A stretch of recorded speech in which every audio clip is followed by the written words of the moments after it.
¿Qué significa trabajar por la vida eterna? ¿Cómo podemos realizar las obras de Dios?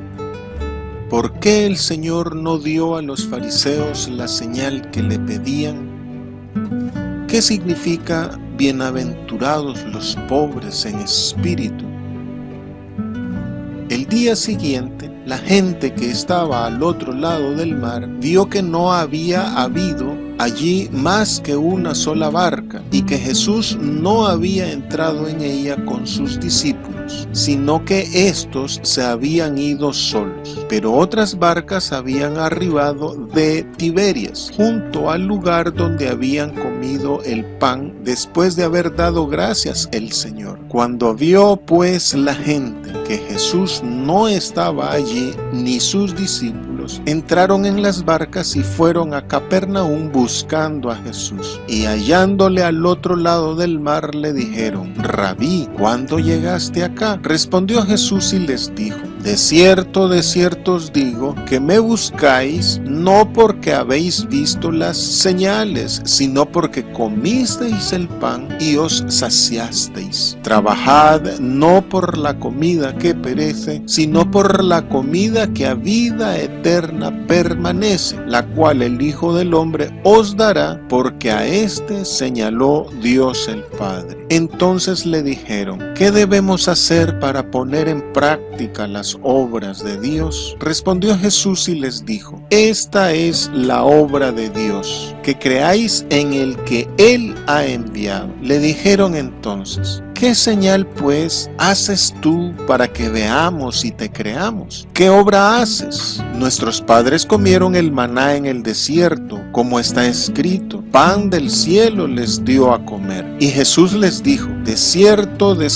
os digo, no os dio Moisés el pan del cielo, mas mi Padre os da el verdadero pan del cielo. Porque el pan de Dios es aquel que descendió del cielo y da vida al mundo. Le dijeron: Señor, danos siempre este pan. Jesús les dijo: yo soy el pan de vida. El que a mí viene nunca tendrá hambre, y el que en mí cree no tendrá sed jamás. Trabajad por la vida eterna. Estudio del Evangelio del apóstol Juan. La gente.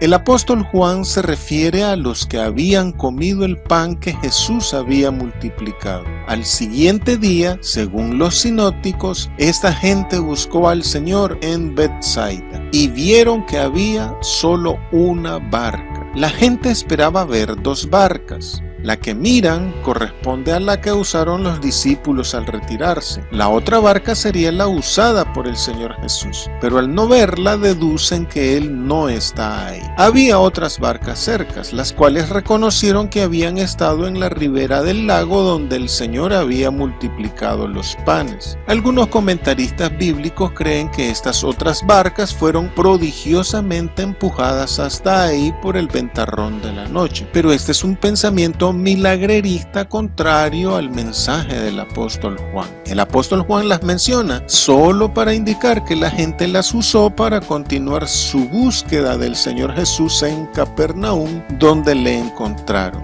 Rabí, al decirle maestro, indican que le aceptan como su guía espiritual y como su Mesías, pero según sus propias categorías judaicas. Aparte están los que andan ahí pero no creen en él y probablemente fueron los que le quisieron hacer rey. Y entre todos están también algunos líderes judíos. Cuando llegaste acá, probablemente le buscaban desde muy temprano. Al no encontrarle en Betsaida, se fueron a Capernaum. Quizá para desde ahí irle a buscar a Tiberíades. Y según sus cálculos de distancia y tiempo, les resulta sorprendente encontrarle ahí. Nunca imaginaron que por la noche se haya ido caminando sobre el mar. Me buscáis por el pan. El Señor Jesús responde a la verdadera motivación por la que lo buscan y le entristece que no entendieron nada, que no vieron otra cosa, solo el milagro. En realidad no le buscaban a él, sino a sus milagros para sacar beneficio. Creyeron que lo del pan fue politiquería para captar captar respaldo popular o bien que solo le dio ganas de invitarlos a comer. No entendieron la simbología del pan a través del cual el Señor se dio a sí mismo. No se les ocurrió que fue una muestra de su perfecto y abundante amor. La superficialidad de la gente les hace quedarse en el materialismo, especialmente si ve que pueden cubrir sus necesidades sin esfuerzo personal. No habéis visto las señales. El Señor no realiza ningún milagro si no hay una razón viable para sus objetivos salvíficos. Así pues, había un objetivo espiritual para multiplicar los panes, pero la gente no lo percibió. Solo vieron lo sucedido sin interpretar su significado, sin siquiera preguntarse por qué o para qué. El que está centrado en el materialismo egoísta de su problema, su enfermedad, su culpa o su necesidad, no ve el amor de Jesús ni el anuncio salvífico que Él hace. Solo el que es capaz de ver las señales, es decir, solo quien ve al Verbo en vez de a los milagros, ha obtenido la recta comprensión del reino y ha llegado a la perfecta fe en Cristo Jesús. El que ama a Dios por ser Él su Dios, es capaz de bendecirle, adorarle y serle fiel, aún en medio del dolor y la desgracia. Trabajad por la vida eterna. El Señor no solo les reprocha su superficialidad, también corrige esa actitud y nos instruye a todos a empeñarnos por la comida espiritual que permanece, porque la comida material es temporal. Moisés sentenció que no solo de pan vivirá el hombre, y el apóstol Pablo dijo que el que no quiera trabajar, que tampoco coma. Por tanto, así como trabajamos por el pan material, debemos hacerlo por el espiritual. Hemos de atender nuestra salud y vigor espiritual tanto o más que el bienestar físico. Recordemos la exhortación del Señor: no se preocupen por lo que hayan de comer o beber, antes bien busquen primero el reino de Dios, que lo demás será añadido. El apóstol Pablo dice que el reino de Dios no es comida ni bebida, es decir, no es asunto de prosperidad material. El reino de Dios es espiritual, eterno e incorruptible, y esto es lo que debemos anhelar. La comida que a vida eterna permanece tampoco se refiere a la Santa Cena como creen los católicos, sino a la palabra de Dios, a la revelación que da Jesús, a su mensaje, a todo su consejo. Al igual que el Señor Jesús, nosotros debemos decir: mi alimento es hacer la voluntad del que me envió y que acabe su obra. Y debemos decir como el profeta Jeremías: cuando tus palabras se presentaban, yo las devoraba. Ellas eran para mí mi gozo y la alegría de mi corazón. Y debemos decir como el apóstol Juan: tomé el librito de la mano del ángel y lo comí, y era dulce en mi boca como la miel. El Señor Jesús pide que nos esforcemos por obtener su doctrina, porque perseverando en ella seremos salvos. Debemos trabajar por la doctrina de Jesucristo, obedeciéndola, aprendiéndola, predicándola, defendiéndola. Ahora bien, el hecho que la doctrina es de Jesucristo implica más una devoción a Él mismo que a la doctrina en sí. El Hijo del Hombre os dará la vida eterna. Hay muchos manuscritos que lo dicen en tiempo presente: el Hijo del Hombre os da. Al decir Hijo del Hombre, el Señor nos remite al tiempo escatológico. Significa que la multiplicación de los panes fue una muestra de la abundancia que se obtendrá en el reino de Dios. Pero este reino es tan presente como futuro. Así pues, el Señor está hablando de la comida que el Hijo del Hombre dará, la cual más adelante especifica que es su carne, porque Él es el pan vivo. Por esto es que de la aceptación o rechazo del don de su carne y y de su sangre depende si uno es salvo o es condenado. El título Hijo del Hombre significa que Cristo Jesús es representante de la raza humana. Por eso su muerte es vicaria y por ella Él es nuestro Rey y Juez. En Jesús se reivindican todas las facultades que la humanidad ha perdido por causa del pecado y que por Él recuperamos. Por cuanto Él ha vencido, nosotros también vencemos al mundo y solamente por y mediante Él tenemos acceso directo a Dios Padre. ¿Cuán lejos de la verdad están las religiones que incitan a la búsqueda del alquimista elixir de la vida? Solo Jesucristo puede dar la vida eterna, tanto aquí y ahora como en la edad futura.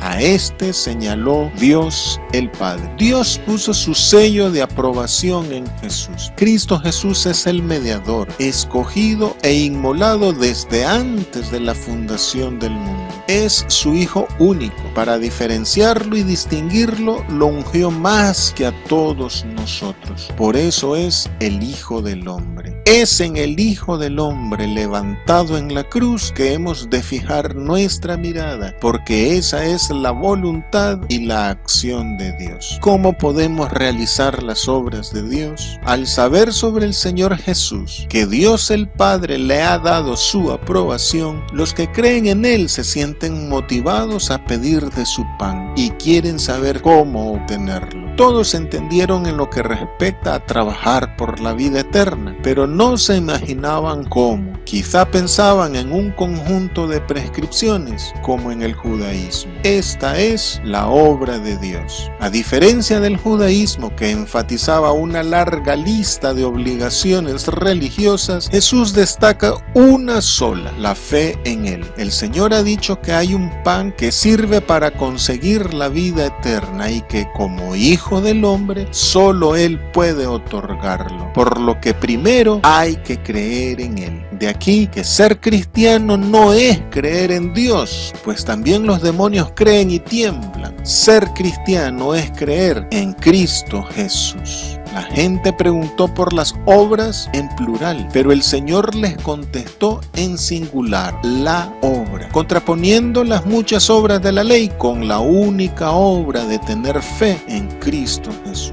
Pero no se está separando a la fe de las obras, ni se están anulando las obras de la ley, sino que se presenta a la fe como la obra primera. No somos salvos por obras, para que ninguno se gloríe, sino que somos justificados ante Dios por nuestra fe en el Señor Jesucristo. No obstante, los que ya hemos creído en el nombre del unigénito Hijo de Dios, debemos seguir trabajando por la vida eterna. Pero esto no implica que estamos haciendo algo más para obtenerla. Trabajar por la vida eterna es escudriñar las Escrituras, es velar en oración para no caer en tentación y para estar listos cuando Él venga. Trabajar por la vida eterna es poner en práctica la enseñanza bíblica, es aspirar a una buena conciencia delante de Dios y es estimularnos los unos a los otros al amor y a las buenas obras. Estas buenas obras deben hacerse en el nombre de Jesús y por nuestra fe en Él, porque todo lo que no proviene de fe es pecado. Con nuestra fe en Cristo empieza el debido esfuerzo y trabajo por la vida eterna, y es esta fe en Cristo la que valida el resto de las buenas obras. ¿Qué señal haces para que te creamos? Los que creen en el Señor Jesús preguntaron qué debían hacer para obtener la vida eterna que Él les ofrecía. Pero aquí los que no le creen piden más señales. Acaban de ver y participar de la multiplicación de los panes y piden otra señal más. Así son los incrédulos. Los sinópticos indican que fueron los fariseos quienes, tras la multiplicación multiplicación de los panes, mediante discusión y para tentarle, exigieron señal a Jesús. Según ellos, si bien es cierto que el Señor Jesús multiplicó el pan, lo hizo con pan normal, mientras que nuestros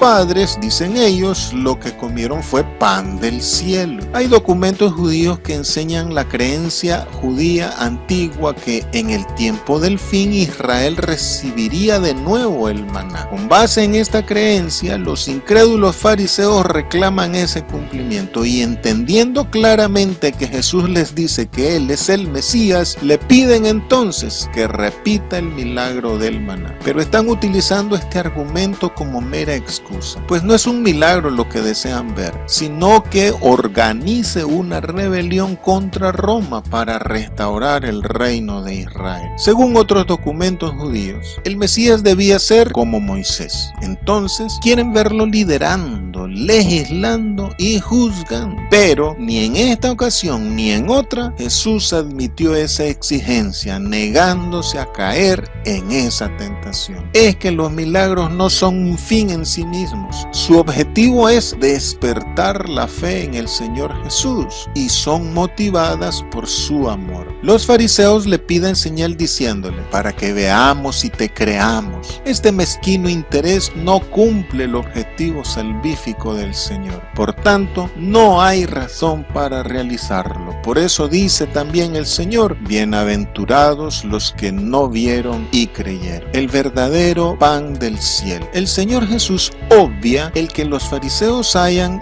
minimizado la señal que de Él mismo dio al multiplicar el pan, y se centra en el concepto que ellos tenían acerca del maná. En su respuesta, el Señor puntualiza tres cosas. Primero, Moisés no dio pan del cielo. Segundo, mi Padre es el que da, no que dio, sino que da el verdadero pan del cielo. Y tercero, el verdadero pan del cielo es aquel que descendió del cielo y que vino a dar vida al mundo. Ante el alegato de nuestros padres, en el que va incluido Moisés, el Señor Jesús responde, mi Padre. El Señor no está negando su ascendencia judía, sino que aclara que Dios, su Padre, es quien da el maná. Así como la samaritana le antepuso a Jacob y a sus antepasados, los fariseos ahora le anteponen a Moisés y a los antiguos. Pero el Señor Jesús es superior a los patriarcas y a Moisés, porque quien a Él viene nunca tendrá hambre y quien en Él cree no tendrá sed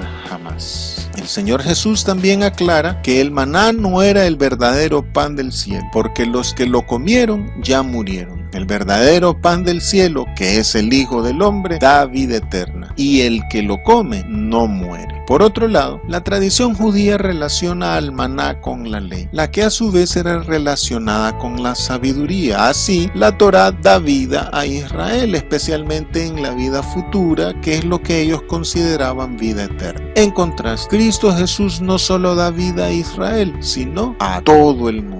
Entonces, así como el maná no era el verdadero pan, la ley de Moisés tampoco es la verdadera ley. La ley solo era figura de la verdadera ley que Cristo Jesús vino a entregar. Al ser Cristo Jesús el verdadero alimento, se niega que la ley lo sea. El que descendió del cielo da vida al mundo. La oferta de Cristo Jesús es la vida y vida en abundancia, y nos la da a través del pan de su palabra y del agua viva de su Santo Espíritu. La única condición para recibirla es la fe en Él, en su persona. Señor, danos siempre este pan. La samaritana le pidió del agua viva, y aquí quienes creen en Él le piden de ese pan. De esta manera se cumple la profecía de los días en que el Señor enviará hambre, no de pan ni sed de agua, sino de oír la palabra de Dios. No obstante, la samaritana pensó en un tipo de agua material mágica, y la gente aquí, al decir danos siempre, pide una repetición periódica del milagro de la multiplicación de los panes. No saben aún que el don de Dios ha sido dado una sola vez y para siempre. Con todo, están poco a poco acercándose a la comprensión del mensaje de Jesús y pasarán de una fe egoísta, interesada y utilitarista a una fe incondicional. Por eso es que ahora no le dicen rabí como al principio, sino Señor. Somos muchos hoy día que todavía consideramos que Dios debe ajustarse a nuestra medida para satisfacer nuestros pequeños caprichos y nos enojamos si no nos complace. Somos muchos otros también que lo juzgamos según nuestro enfoque milagrerista y pensamos que no es lógico que con tanto poder todavía las cosas sigan igual. Si somos de estos, al igual que los judíos y que la gente de estos relatos e incluso los discípulos, nosotros tampoco hemos entendido a ciencia cierta el contenido del mensaje de Jesús. Necesitamos entonces comprender y aceptar que el espacio para Dios que hay en nuestro corazón no puede ser llenado con nada. Nuestra necesidad de Él, nuestra hambre y sed de Él puede ser saciada tan solo con el verdadero alimento que es Él mismo, el Señor Jesús, quien viene de Dios Padre. Si el Señor nos pregunta, ¿qué buscas conseguirme? Ojalá respondamos de corazón y en sentido espiritual, el pan nuestro de cada día, dánoslo hoy. Yo soy el pan de vida. Aquí la frase yo soy solo ilustra su misión, no define su esencia divina. Al inicio se llama pan del cielo, aquí se denomina pan de vida y más adelante pan de Dios. Este énfasis en el enfoque busca eliminar el error literalista del pan que cae del cielo. En este sentido, Cristo Jesús es el pan de vida, pero no debemos interpretar literalmente esta expresión. Hay una novela judía escrita en el siglo I después de Cristo que presenta a José, hijo de Jacob, en una cena de Pascua, comiendo el bendecido pan de vida, bebiendo el bendecido vino de la inmortalidad y siendo ungido con el bendecido aceite de la eterna perdurabilidad. Esta novela también presenta a una egipcia de nombre Asenet en una escena que alude al maná. Asenet, tras su conversión al judaísmo, recibe de manos de un ángel un panal blanco como la nieve, como rocío bajado del cielo, lleno a rebosar de miel. Al final de la novela, el ángel promete inmortalidad a los que coman de ese literal alimento celestial, porque es el pan de los ángeles, de los escogidos y de todos los hijos de Dios. Es interesante que esta novela, además de señalar a la ley como el alimento consumido, une los temas de la Pascua y el maná según el concepto cristiano. Lo interesante es la materialidad con la que esta novela entiende el concepto espiritual original y peculiar del Señor Jesucristo. No solo el vino, el pan, el aceite y la miel son elementos físicos que necesitan ser bendecidos, sino que también transmite la supersticiosa idea de disfrutar de beneficios espirituales a través de elementos materiales. La Iglesia Católica hace lo mismo al enseñar que la hostia de la Eucaristía se convierte en la propia carne de Cristo y el vino en su sangre. La interpretación literal del texto bíblico tergiversa su sentido espiritual. Muchos comentaristas han tomado esta novela de Asenet como antecedente del concepto bíblico del pan de vida, pero yerran al pensar que el apóstol Juan depende de esta novela para desarrollar su doctrina del Señor Jesús como el pan de vida. Esta novela de Asenet solo es una reacción literaria del judaísmo a la predicación cristiana. El que viene y cree en mí no tendrá hambre